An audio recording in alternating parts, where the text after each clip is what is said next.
sencilla. Bueno, empezamos con el ciclo de Krebs, ¿vale? A ver, lo que vamos a ver aquí es todo lo que es el ciclo de Krebs, sus metabolitos intermedios y qué tipo de ruta es, las reacciones que están implicadas, a nivel energético cómo funciona este tipo de ciclo, y también vamos a ver las interconexiones entre los distintos metabolismos a partir del ciclo de Krebs, ¿vale? Bien, como introducción vemos que este sería como todo el metabolismo en el cual tenemos las proteínas, los ácidos grasos, los hidratos de carbono, los lípidos en general. Todos estos compuestos se me van a metabolizar, es decir, a degradar en sus moléculas más pequeñas, y a partir de ellas se van a seguir degradando hasta alcanzar por las diferentes vías en lo que es el ciclo de Krebs. Con lo cual, ¿qué es el ciclo de Krebs? Que lo tenemos aquí ampliado. El centro del metabolismo, ¿vale? Es donde terminan de degradarse todas las moléculas de mi organismo, ¿vale? Donde finaliza la oxidación completa de todas esas moléculas. Además, también es una ruta a partir de la cual se inician todas las rutas metabólicas de síntesis, es decir, el anabolismo. Por eso es el centro del metabolismo, ¿vale? Y es una ruta muy importante que tenemos que conocer muy bien. Además, después, que veremos en el siguiente tema, este ciclo de Krebs, estas rutas de catabolismo que se dan, terminarán obteniéndose la cantidad final de energía de cada uno de los nutrientes en la cadena de transporte de electrones, ya veremos cómo, ¿vale? Por medio de la oxidación de los coenzimas que se producen en todas esas reacciones de oxidación. Con lo cual, tanto el ciclo de Krebs como la cadena de transporte de electrones es el centro de todas las rutas catabólicas, y el ciclo de Krebs es el centro de todas las rutas anabólicas. Nada. ¿Vale? Bien. Seguimos. Vamos a centrarnos entonces en el ciclo de Krebs. El ciclo de Krebs, también conocido como ciclo del ácido tricarboxílico o ciclo del ácido cítrico, son los tres nombres que se le pueden dar a este tipo de ciclo, se da en la matriz mitocondrial, ¿vale? Hasta ahora solamente hemos visto la glucólisis, que se daba en el citoplasma de las células, ¿vale? Bueno, pues el ciclo de Krebs se da en la matriz mitocondrial de todas las células que tienen mitocondrias. Por ejemplo, los glóbulos rojos no tienen mitocondrias, con lo cual no tienen ciclo de Krebs, ¿vale? Aquí lo tenéis. Desempeña un papel clave en el metabolismo, porque ya hemos dicho que en él se unen todas las rutas metabólicas, con lo cual, si vamos más allá a nivel de la regulación de todo el metabolismo, el ciclo de Krebs es el que ejerce el control para regular todas esas rutas metabólicas, ¿vale? Es una ruta anfibólica. ¿Esto qué quiere decir? Pues que es catabólica o anabólica, dependiendo de cómo se encuentre en ese momento el metabolismo en nuestra célula. Puede actuar como para degradar moléculas o puede actuar como dador de la molécula inicial para fabricar otras moléculas más grandes, con lo cual es anfibólica. Y es una ruta irreversible, quiere decirse que se da en una dirección pero no en la inversa. ¿Por qué? Pues porque tiene tres reacciones irreversibles. ¿Cuáles son sus tres reacciones irreversibles? La 1, la 3 y la 4, ¿vale? Y además es donde se va a ejercer su regulación en esas tres enzimas irreversibles.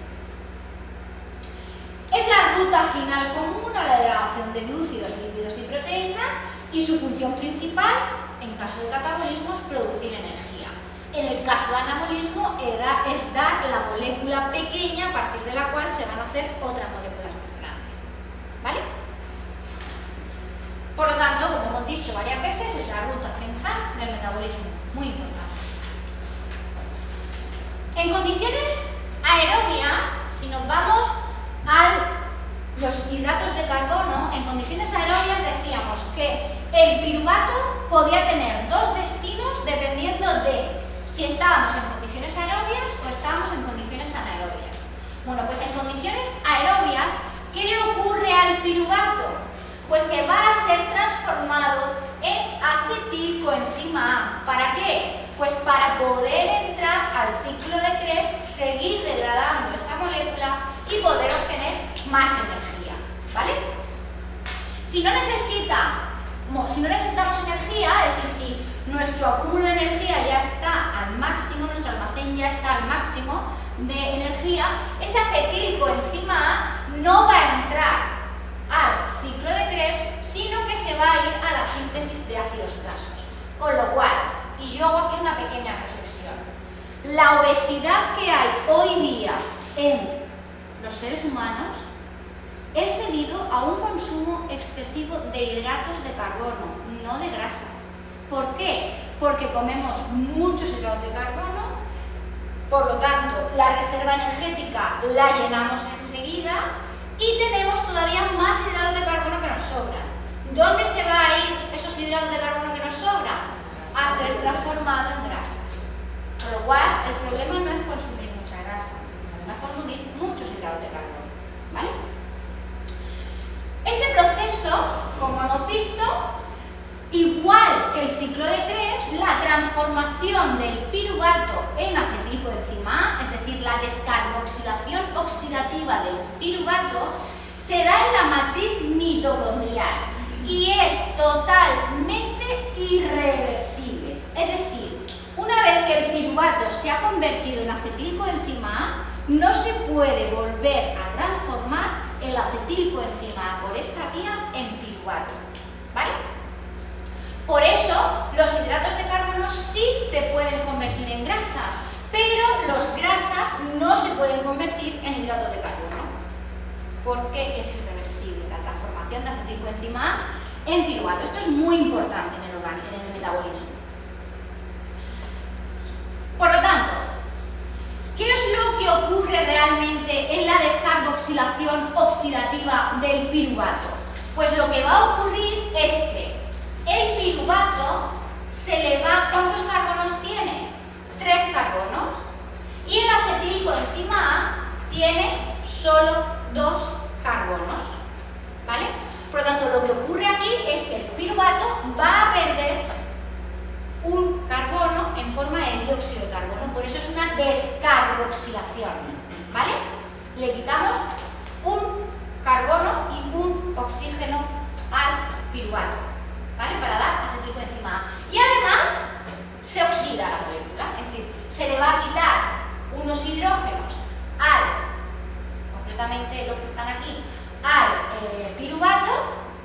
Por lo tanto, necesitamos un coenzima oxidado al cual le damos los hidrógenos, conseguimos un coenzima reducido y el acetilcoenzima A, que está más oxidado a nivel de hidrógenos que el piruvato, ¿vale? Por lo tanto, el acetilcoenzima A, si volvemos a la diapositiva anterior, es todo esto.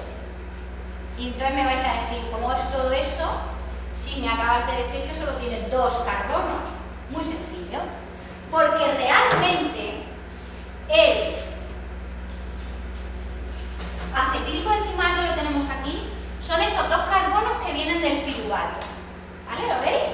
Son estos 2 carbonos que vienen del piruvato. Y esto es el coenzima A, que se une al acetil, que son estos 2 carbonos. ¿Qué es el coenzima A? Todo esto. Todo este pedazo de molécula.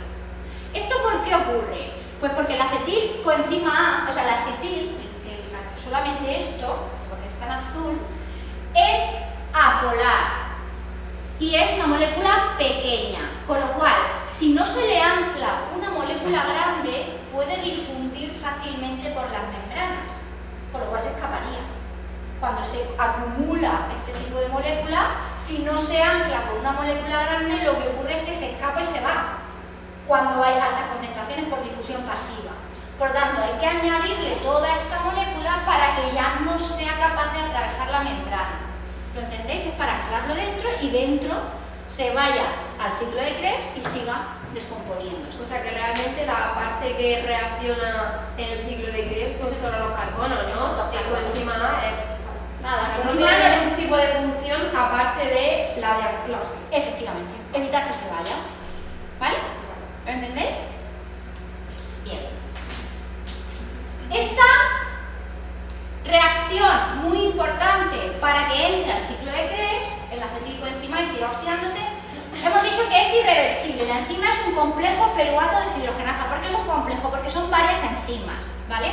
Pero como no hay metabolitos intermedios, se explica como si fuera una única enzima, ¿vale? Bien, pues sobre estas enzimas que son irreversibles o sobre ese complejo enzimático que es irreversible, hay dos tipos de controles para regular que esto pase o que no pase, dependiendo de, pues si queremos seguir descomponiendo los glúcidos o no, si queremos transformarlos a lípidos o no. Bien, tenemos el control alostérico. Este complejo es inhibido a altas concentraciones de coenzimas reducidos, es decir, cuando no tenemos oxígeno, estos coenzimas reducidos que deben volver a ser oxidados para que otras reacciones como la glucólisis puedan seguir dándose, si seguimos transformando las moléculas, es decir, los coenzimas los seguimos agotando en reducidos, llegará un momento en que la glucólisis, por ejemplo, ya no tenga coenzimas oxidados, por lo cual no se puede dar la glucólisis, la célula se queda sin energía y muere. Entonces, cuando no hay oxígeno, se nos acumulan los coenzimas reducidos y entonces esta enzima se para. Es un control alostérico negativo, ¿vale? ¿Qué ocurre? ¿Dónde se va a ir el piruvato? A lo que veíamos, el otro destino del piruvato, que era la parte de la glucólisis anaerobia, en la que el piruvato se convertía en lactato. ¿Por qué? Pues porque al convertirse en lactato producía coenzimas oxidados para que la glucólisis siguiera funcionando, ¿vale? Luego también altas concentraciones de acetilcoenzima A, es decir, si se está acumulando el acetilcoenzima A, porque puede ser que el ciclo de Krebs se está parando, pues porque a lo mejor hay un exceso de energía, también se va a parar esta enzima para que el piruvato darle otro destino. A lo mejor ahora lo que nos interesa es transformarlo otra vez en glucosa, porque el sistema energético de la célula haya cambiado, ¿vale? O también por fosforilaciones reversibles, es decir, este complejo piruvato deshidrogenasa puede ser fosforilada y se inactiva, no funciona, o desfosforilada y se activa, pero sí, se activa, ¿vale? Entonces es una forma también de encenderla o apagarla según la necesidad de la célula, ¿vale? Bien. Como hemos dicho, el ciclo de Krebs se da en la matriz mitocondrial, tiene un papel clave en el metabolismo porque es anfigólica, tiene 3 reversibles y es tanto de glúcidos, lípidos y proteínas. Esto es el ciclo de Krebs. Consta de 3 etapas, ¿vale? La etapa 1, que es la condensación. ¿En qué consiste?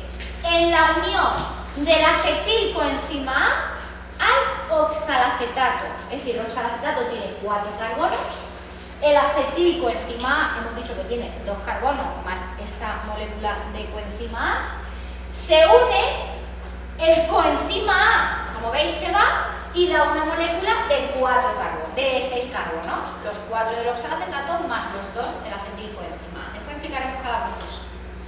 Luego tenemos la ruptura del acetilcoenzima A, ¿vale? Es decir, ¿cuántos carbonos tenía el acetilcoenzima A? 2 más el coenzima A. Bueno, pues es la fase que va a llegar hasta la pérdida de esos 2 carbonos, ¿vale? Que son la reacción número 2, número 3 y número 4, ¿vale? Y a partir de aquí, en la 5, empieza la fase de regeneración del oxalacetato, ¿vale? Es decir, volver a transformar la molécula que ha quedado en oxalacetato para volver a unirse a otro acetilcoenzima. O sea, que vuelve a lo mismo, ¿no? Sí, es un ciclo. ¿Vale? Pensad, muy didáctico. ¿Qué es el oxalacetato? Un taxi. ¿Vale? Al taxi se le une o se le sube la maleta y la persona, que es el acetilcoenzima. Un carbono es la maleta y la otro carbono es la persona. Y el coche lo va llevando por diferentes paradas. En una de ellas se baja la persona y en la otra la maleta. ¿Y cómo queda el taxi? Sucio. Entonces, todas estas etapas son de limpieza de ese taxi para volver a tenerlo limpio para el siguiente pasajero. ¿Vale? O sea, que a ver, entonces se pierden los dos carbonos que tiene el acetil, ¿no? Sí. Y el coenzima se ha perdido al principio. Claro, en el momento en el que le ha dado los dos carbonos al oxalacetato, como ya está bien anclado y la molécula ya muy grande y no se puede salir, pues ya el coenzima se va, claro, ya no se sale. ¿Lo entendéis? Sí. Bien. Aquí tenemos todo el proceso. Vamos a ir a etapa por etapa. Y cada reacción que hay en esa etapa. Etapa 1, que era la de condensación, que coincide con la reacción número 1. Consiste, es una reacción de condensación y es irreversible. Hemos dicho que tenía 3 irreversibles, la 1, la 3 y la 4. ¿Vale? Bueno, pues esta es la primera irreversible, que consiste en la unión simple de los dos carbonos del acetil, el coenzima, como hemos dicho, se pierde, con el oxalacetato, con lo cual 2 carbonos más 4 carbonos dan una molécula de 6 carbonos, que se le llama citrato. ¿Vale? Y la enzima irreversible es la citrato sintasa.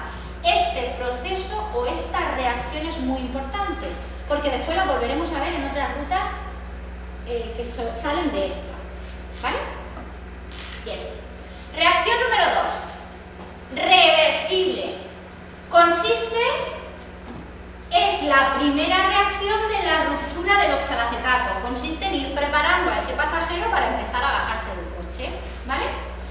El citrato va a ser transformado en isocitrato. ¿Vale? Por lo tanto, es una isomerización, son 2 isómeros. Tienes una reestructuración de la molécula para empezar a perder carbonos. ¿Vale? Reacción número 3. Irreversible. ¿Vale? Y consiste en una descarboxilación oxidativa del ciclo del acetilcoenzima. ¿Qué va a ocurrir? Que el isocitrato va a perder 2 hidrógenos, con lo cual se oxida. Esos 2 hidrógenos, como no pueden quedar libres, ¿dónde se van a unir? A un coenzima oxidado, que va a quedar reducido. ¿Vale? Y además va a perder este carbono, que es el primero que se baja, la maleta que está aquí, y nos queda esta molécula que es el alfa-cetoglutarato. Molécula también muy importante que os sepáis porque después se une con otros ciclos, para que sepáis de dónde viene. ¿Vale? Bien. Cuarta reacción de la segunda etapa, el de la ruptura.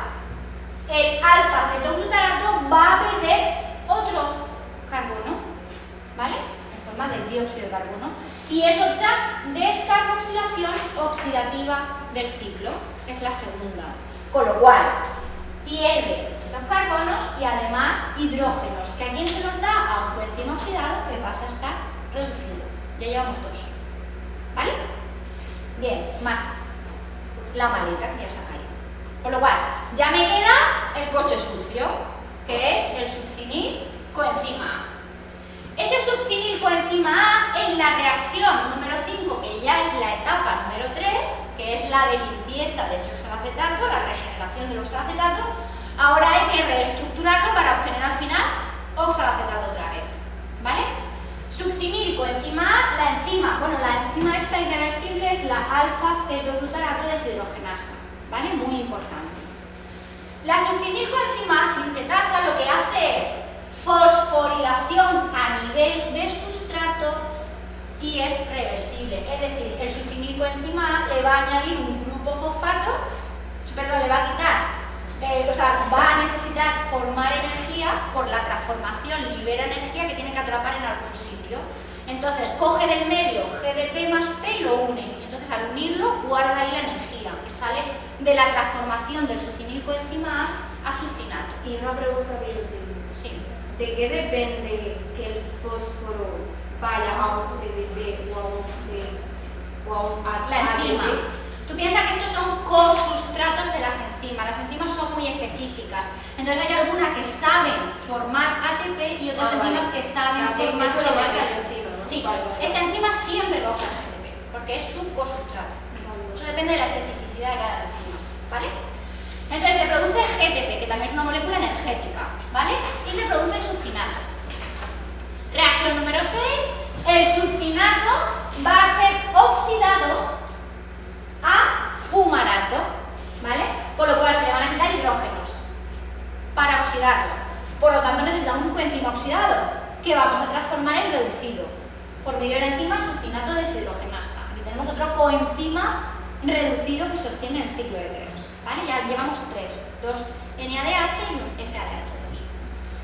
Después, en la reacción número 7, el fumarato va a ser hidratado otra vez, pero de diferente manera, para obtener malato, ¿vale? Por medio de la fumarasa.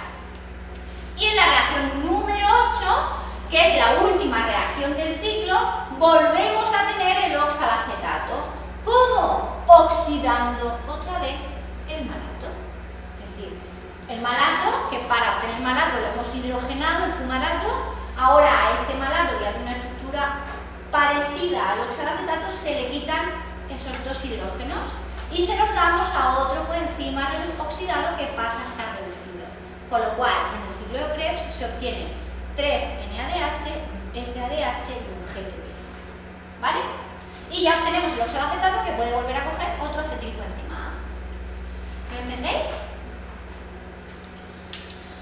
Vale.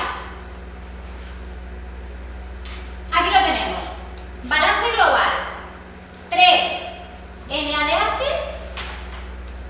un FADH2 y un GTP, que es igual que un ATP, la molécula energética.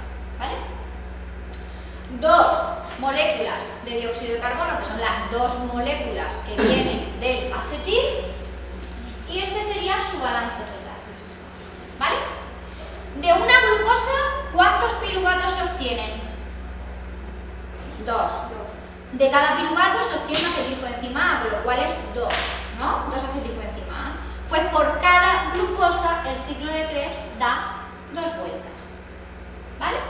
Bien. ¿Qué ocurre con estos coenzimas? Los necesito oxidados para que, por ejemplo, el ciclo de Krebs se vuelva a dar, porque si no tengo los oxidados, el ciclo de Krebs no se puede dar porque la enzima no tiene esos coenzimas necesarios para hacer sus reacciones. Con lo cual esos enzimas reducidos, se van a oxidar en la cadena de transporte de electrones. Bueno, pues oxidar esta molécula en la cadena de transporte de electrones produce 3 ATPs y oxidar esta produce 2. ¿Vale? Pues vamos a ver el balance energético total de los glúcidos. De una glucosa, en la glucólisis se obtienen 2 ATPs directos y 2 NADH, que se van a la cadena de transporte de electrones, y hemos dicho que por cada uno que entra en la cadena de transporte de electrones produce 3 ATPs. Como tengo 2, puedo obtener 6 ATPs. ¿Vale? Realmente la glucólisis directos me da 2, pero si es aerobia, esto es una condiciones aerobias porque tengo oxígeno y se puede dar la cadena de transporte de electrones, porque el último aceptor de electrones en la cadena de transporte de electrones es el oxígeno. Si no hay oxígeno no se puede dar, ¿vale? Entonces en la aerobia se obtienen 6 de NADH y 2 ATPs directos. Seguimos, el piruvato se transforma en acetilcoenzima A. Como tengo 2 piruvatos procedentes de una sola glucosa y produce 2 NADH que se va a la cadena de transporte de electrones, vuelvo a obtener 6 ATPs, ¿vale? Luego, ese acetilcoenzima A entra al ciclo de Krebs 2, o sea, se da 2 vueltas, con lo cual obtengo 6 NADH porque por cada vuelta se obtenían 3, 2 FADH porque por cada vuelta se producía 1, pero hay 2 vueltas, y 2 GTPs, ¿vale? Con lo cual, 6 por 3, 18 ATPs, 2 por 2 ATPs, 4 ATPs. Y el GTP, que es como un ATP, ¿vale? Los GTP y los ATP lo mismo. Balance total, 38 ATPs. Obtengo de una sola molécula de glucosa en condiciones aerobias, con lo cual es bastante energía. ¿Por qué utilizamos la glucosa en vez de los lípidos? Y llegaremos a ese tema. Pues porque en la glucosa se obtiene ATP directo. En los lípidos no se obtiene ni una sola molécula de ATP directo. Se obtienen todas aquí, en el ciclo de Krebs, o sea, realmente no en el ciclo de Krebs, en la cadena de transporte de electrones. Ahí es donde voy a obtener toda la energía de los lípidos. Por lo tanto, tiene que haber un proceso muy largo hasta que yo obtengo energía, mientras que en la glucosa ya tengo 2 directos ahí, ¿vale? Y 2 directos aquí. ¿Lo entendéis? Lo veremos en los lípidos y lo recordaremos. Por lo tanto, para la oxidación de todas las moléculas, de todos los nutrientes, primero se da su descomposición hasta acetilcoenzima A, entran al ciclo de Krebs y los coenzimas que se obtienen, los reducidos, se van a la cadena de transporte de electrones para obtener más energía. ¿Vale? Ese sería el proceso tanto de glúcidos, lípidos como proteínas. ¿Vale? Bien, ¿cuál es el control que tiene el ciclo de Krebs? Porque hemos dicho que es anfibólica. Según la situación en la que se encuentra la célula, se va a ir hacia un lado o hacia otro. ¿Vale? Es decir, se va a producir energía o se va a sacar moléculas para fabricar otras moléculas. Bueno, pues tiene un control alostérico a nivel de sus 3 reacciones irreversibles, la 1, la 3 y las 4, que son la citrato sintasa, la isocitrato deshidrogenasa y la alfa-cetoglutarato deshidrogenasa. Bueno, pues la primera se va a inhibir a altas concentraciones de NADH, es decir, si esto hay mucho, de los oxidados hay poco, con lo cual a la enzima le faltan coenzimas para poder hacer su función, ¿vale? Y también se va a activar cuando falta energía. Cuando hay mucho ADP es porque falta energía, con lo cual el ciclo de Krebs es importante que se dé para fabricar energía. A altas concentraciones de ATP, la isocitrato deshidrogenasa se inhibe. Si hay mucha energía no tengo que fabricar más, ¿vale? Y a bajas concentraciones de ATP y altas concentraciones de ADP o de calcio también se activa, ¿vale? Son controles alostéricos, todo lo que estoy diciendo ahora mismo. Y la alfa-cetoglutarato a altas concentraciones, o sea, el sulfinilcoenzima A y el NADH a altas concentraciones inhiben esta enzima. Y cuando hay altas concentraciones de calcio, la activan, ¿vale? Son controladores negativos o positivos. Y luego tenemos el control de la respiración, que está en colación con esto. Es decir, si la cadena de transporte de electrones está parada porque no hay oxígeno, ¿qué pasa con los coenzimas? Que no se oxidan. Y si no se oxidan, se acumulan. Y si se acumulan, se inhibe el ciclo de Krebs. Con lo cual, el control más importante del ciclo de Krebs es el oxígeno que haya en la cadena de transporte de electrones. Si no hay oxígeno, el ciclo de Krebs se para. ¿Vale? Bien. A partir del ciclo de Krebs, ahora vamos a ver su parte anabólica, de él se pueden obtener intermedios para la biosíntesis de moléculas, ¿vale? Por ejemplo, del citrato, y ya veremos cómo, puedo obtener, bueno, lo vimos en los glúcidos, ¿vale? El ciclo del piruvato malato, lo que ocurría es que el citrato salía para sacar acetilcoenzima A y destinarlo a la síntesis de ácidos grasos o colesterol. También podemos fabricar aminoácidos a partir del alfa-cetoglutarato. Sale del ciclo de Krebs y se destina a la síntesis de aminoácidos. También se puede obtener del succinilcoenzima A. También se puede obtener del fumarato. Del malato podemos obtener piruvato. Del oxalacetato podemos obtener aminoácidos.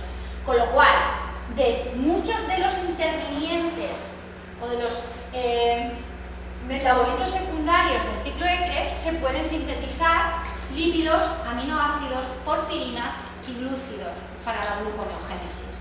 Con lo cual, en situaciones anabólicas, estos sustituyentes o estos metabolitos secundarios se salen del ciclo de Krebs para